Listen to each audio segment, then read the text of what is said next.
আমাদের যে এক দফা দাবি ছিল জি সেটি ছিল এই স্বৈরাচারী শেখ হাসিনা সরকারের পতন এবং এই ফ্যাসিবাদী ব্যবস্থার বিলোপ।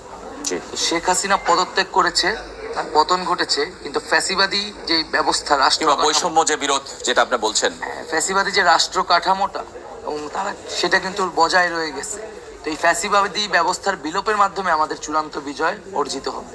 আচ্ছা, তার মানে আপনারা এখনো সন্তুষ্ট নয়। আরেকটা জিনিস আমরা দেখলাম যে আজকে সেনাপ্রধান বক্তব্য দিয়ে বলছেন যে অন্তর্বর্তীকালীন সরকার গঠিত হবে এবং বিভিন্ন দলের সঙ্গে তারা বৈঠক করেছেন, কিন্তু সেখানে আমরা আপনাদের প্রতিনিধি কিংবা যারা আন্দোলন করেছেন রাজপথে থেকে সামনে তাদের কারো পক্ষের কথা আমরা শুনিনি যে তারা উপস্থিত ছিলেন। আপনারা তো কেউ ছিলেন না, আপনাদেরকে তো ডাকা হয়নি। তার আপনারা কি চান যে এই অন্তর্বর্তীকালীন সরকারটাও কেমন হবে সেটা আপনারা বলবেন কিংবা তাদেরটাই মেনে নেবেন?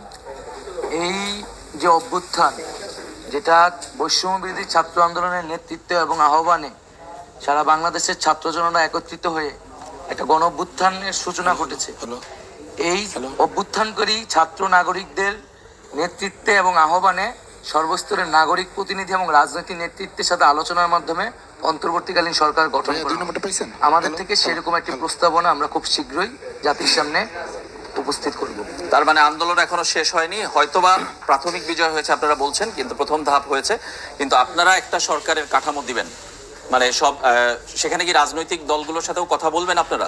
আমরা যারা এই আন্দোলনে নেতৃত্ব দিয়েছে, অংশগ্রহণ করেছে, সেই সকল প্রতিনিধি, নাগরিক সমাজ এবং রাজনৈতিক নেতৃত্ব, তাদের সকলের সাথে আলোচনা এবং অংশগ্রহণের মাধ্যমে আমরা একটি অন্তর্বর্তীকালীন জাতীয় সরকারের কথা ভাবছি। তবে ফ্যাসিবাদী এবং এই শাসন ব্যবস্থায় যারা ছিল বা তাদের যারা দোসর সমর্থক, তাদের কেউ এই জাতীয় সরকারে থাকতে পারবে না। আচ্ছা, অন্য আরেকজন কেউ একটু বলবেন যে আজকে প্রথম কখন আপনারা বুঝতে পারলেন যে আসলে বিজয় সুনিশ্চিত, কিংবা প্রথম ধাপ যেটা আমরা বিজয়ের প্রথম ধাপ বলছেন আপনারা সেটা সুনিশ্চিত? আমরা যেদিন আমাদের এক দফার ঘোষণা দিয়েছিলাম সেদিন থেকেই আমরা সুনিশ্চিত ছিলাম যে বিজয় সুনিশ্চিত হবে, এবং আমাদের যে আংশিক বিজয় হয়েছে সেটিকে আমরা পূর্ণাঙ্গ বিজয় হিসেবে প্রতিষ্ঠিত করব, এই বিষয়ে আমরা এখনো নিশ্চিত আছি।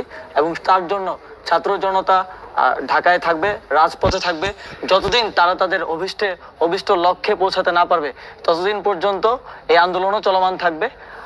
নাহিদ ভাই যেমনটি বললেন, আমরা একটি রূপরেখা প্রণয়ন করব, তার ভিত্তিতেই সরকার প্রতিষ্ঠিত হবে। এটা কতক্ষণের মধ্যে কিংবা কত দিনের মধ্যে এই রূপরেখাটা আপনারা দিবেন?